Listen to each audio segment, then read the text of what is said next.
Right, we're back on the 67 Hail Hail channel on YouTube with me, Hamish Carton. We've got Celtic legend Jackie McNamara joining us, as well as John McGinley. Guys, we had a chat earlier on in the week about the fallout from the game against Rangers. One thing we didn't really touch on, I don't think, was the manager. Obviously a former teammate of yourself, Jackie. There's been a lot of chat after the game. A lot of fans thinking that Neil Lennon's time should be up after the game against Rangers. They think that he's probably had too many strikes, Cluj, Ferencvaros, Rangers, a number of games against Rangers. Where do you kind of stand in the whole situation? Is it too much of a risk to get rid of Neil Lennon now, or is he the man that can turn this around for us? That's a good question. I think I still believe he's got it in there to win the league. Mm-hmm. That he's probably obviously he's under enormous pressure. One, he's wanting it just as much as us to do it and not wanting to fail and let people down. So much pressure on this year, no chance to make history. I think he's looking for the outside. There's certain things there that kind of worry you with certain games, how he's made decisions or not made decisions. But I still think he's the man just now. I do think that. Not just be the old pals act, and it's not. He was a good safe pair of hands after Brendan left at that time. People had kind of turned on Brendan a little bit after the game we lost before the break. And Brendan left. Obviously, there Neil's came in, and I thought he steadied his ship.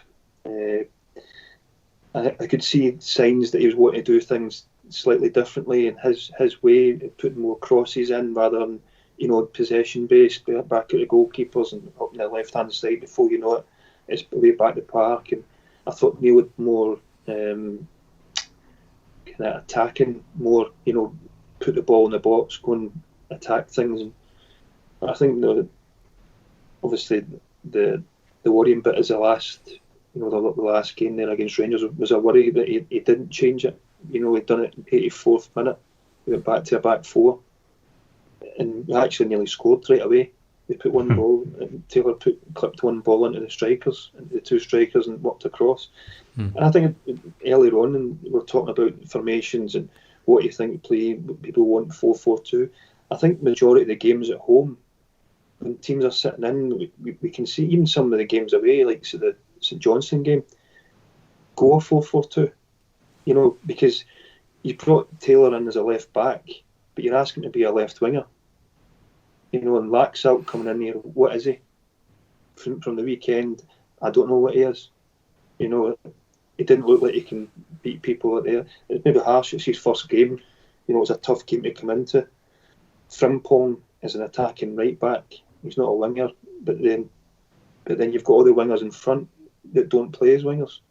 They come inside and leave the space for them. So, you can give up the possession sometimes and just go the two in the middle of the park and keep the ball moving wide, get at them, get crosses into the box with the two strikers. The Rangers game, I would have possibly went and matched up 4-3-3 and done it the same way. And that would possibly, what we need is someone that's going to compete against the two centre-backs. So if you look at the way Morelos has gone about the two, but their front three never done anything at the weekend for me. Never got us. But somebody like Elanusi looks like he's probably his strengths are coming on to the ball, not with his back to goal. In a free role, sometimes I don't think certain games he's looked comfortable out in the wider areas. So is it maybe coming into starting positions? It's up there. He's got pace to burn. I've seen a couple of games. He's his afterburners on. So it's finding his right position. And not accommodating players, but the players fitting in a system that suits the team. And I think that's where Neil struggled a wee bit. I don't think he knows what he wants to play. Is he compensating by playing a three at the back because Duffy doesn't look the most mobile in terms of turning there, or does he want extra cover there? Because you're asking so much of your two wing backs to create. Everything has to be created by Frimpong or Laxalt or Taylor, and we're judging them as wingers when they're not. And I think that's a good point. It's obviously I'm biased with Greg because he's still, I think, second with the assists, but he's not. He's a good solid left back defender that's getting better going forward. He's getting better at that, and likewise other side. But you've got Forrest up there. You get players there. Obviously Johnson to come back. Exciting players that get you off your seat, and that's what I think Frimpong does at times. He didn't get a chance to do it on Saturday because he double up on him. So you need other ones in the team that the starting positions can then go and attack. I definitely think we've got the personnel to do it. Some need a wee bit of confidence and whatever is lacking in their makeup to get out of them. Yeah, it's something you've kind of spoken about for a while, isn't it? John, we'll come back onto Neil Lennon in a wee second. First, John, do you think there's a danger with this Celtic team that we've got, or Neil Lennon's got a formation in his mind and he's trying to shoehorn players into that formation rather than looking at the players we've got, like El Yunusi, a brilliant player, I think, if played in the right formation? Should he actually look at the players we've got and try and work a formation around that rather than the other way around? Well, my concern is now that he's put so much time and effort into this 3-5-2. That was the chat from Dubai in January that had made up the system that could beat Rangers. And the reality is now that we're back to the drawing board. And what does that mean for our form going forward? When you look at Rangers specifically, they've been working on their system. Jackie said it in an earlier video that they know exactly the way they want to play. They've been working and building on that for 2 years now.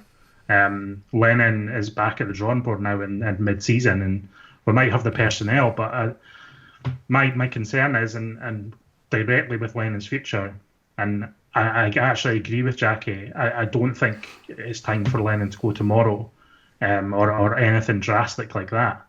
But what I would say is that the worry is we've got the personnel, but do we have the ideas to get the best out of them? And I think that's the question that every Celtic fan's asking themselves this week.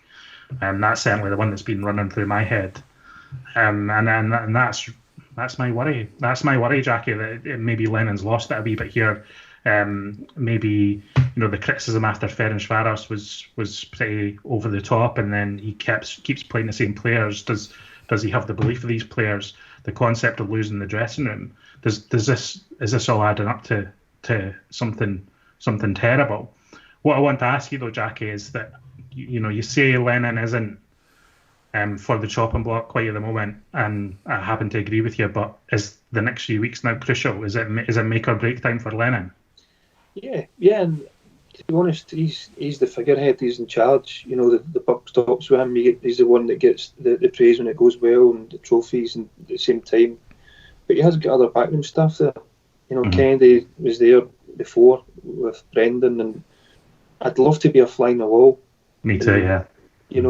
What is Strachan's there, Gavin Strachan's there. I'd love to know the ins and outs of their thought process into games. It's just a case, I find it fascinating there looking at the dynamics of it all with the three of them. Mm-hmm. But I'd love to know,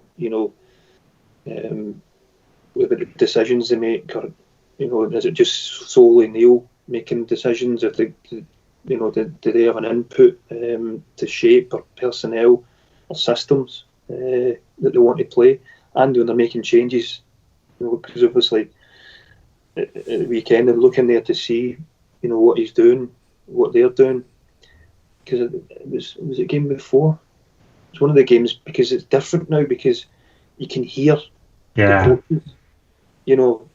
Rangers games in the past, you can't hear somebody 5 yards away from you. So you can actually hear, but when you've got, sometimes when you're sitting down, your body language, I do worry that side of it for Neil. The body language wasn't great at the weekend, but then he's got a chance to go out and direct, because people can hear him across the other side, putting instructions in or barking orders. But that was a worrying side for that. Do you think Neil Lennon, you obviously know him well. Do you think he's been affected by the fact there's no fans at the moment? We know that he absolutely loves the adulation, and he probably loves the criticism and the jeering as well. Do you think he's finding it difficult to motivate himself, even in such a big season when the stadiums are empty? Yeah, and I think, like anything, Neil will be hurting because he's a Celtic man. He gets it from, he's getting it from all sides at the moment. Yeah. The ones that always loved him are giving him it, and he'll need support, but he needs help around him. He needs help in that dressing room with his coaching staff and the players. Where you see the first thing it has, and he made the comments after the match about leaking the team. What do you make of that, Jackie? What do you make of that whole situation? It actually happened to me when I was managing at United. Happened there, and it's frustrating. It is frustrating, but in the grand scheme, it's not a big deal. A lot of times, the difficulty is, like, when we played, you've got your family, you've got your friends, and if it does do the team the day before, which didn't really happen a lot under Martin. Certain managers would do it, certain managers wouldn't, but when you're playing tomorrow and go, I'm not playing. Sometimes it can be innocent, and before you know it, it's like everywhere, and it can be innocent. It's got out. And I was always paranoid about telling anybody anything, anything at all. I was like, even to say with Greg Taylor, I text him the day before. Don't ask him. I don't even ask him the team or anything else. Just like, good luck. We'll speak after the game. So it doesn't put him in a position to say, "Oh, I'm playing. I'm not playing." Or he doesn't know. But again, with Neil, the management side, I think he's put that out there that is a factor in at the end of the game. That's not how we lost the game, because I thought young Welsh did okay in the match. He didn't do anything wrong, in terms of his debut. It was a tough game for his second match. I don't think it made any difference to the outcome of the match. It was the games before when we lost. It was Neil came out and said about the players maybe don't want to be there. Yeah. So this all points to me that the worry is that there's just a problem behind whatever's going on at Celtic behind the scenes. This is my big fear, and I don't know if it's me being paranoid about it, but I just feel like these little things are adding up, and that's what's concerning me most about the future of Lennon. I love Neil Lennon. I think he's contributed so much to Celtic over the years. It's undeniable that he's a massive Celtic man. I'm just worried that it's getting away from him a little bit, Hamish. That's my big anxiety. I mean, he's had down points before, hasn't he? We're sitting here at the end of December. We just lost a derby, terrible defeat the way we played that day in front of fans, and people were questioning big time after that game. We turned it round. I don't know how you guys feel. I feel it's slightly further gone this time. I feel like we're less likely to go on a 10, 15. I think it's not a knee-jerk reaction this time. I feel like it was, on Saturday after the game. But I feel like, once it gets past like a 24-hour cycle of people questioning them, it just kind of snowballs a little bit. And that's why I was asking Jackie, like, I just think the next few games are so crucial. It's a difficult schedule. And yeah, it's make or break. Yeah, I think that's a fair assessment. The next games, I mean, I wouldn't look too much into the Milan game. No. That'll take care of itself. It's the bread and butter. The Aberdeen game, the game's coming up. I think it's been brewing because of the performances. I think the Hibs game was probably our bet. It was an open match, the Hibs game. It could have, been a bit tighter. The rest of the games became predictable and slow, like we were on Saturday. We've got out of jail late on in games, or we managed to get the win at St Johnstone with Griffiths coming on. You're hoping at that point it's it's a big change, because and I think that's why a lot of people there have kind of turned on him. From the start of the season, going out of the Champions League, and that's kind of escalated in with the performances, and not knowing possibly what his best team is or best shape to go and win. Yeah, I think the team at the moment needs that bit of fresh impetus. Does it come from, a David Turnbull thrust into the first team like we had with Frimpong last year, or does it, dare I say, come from new management? I guess we'll find out over the next wee period. It pains me to say it, but we'll find out over the next wee period. Guys, thanks very much. Thank you for watching. Like, subscribe, tell your pals all about us, and we'll speak to you very soon.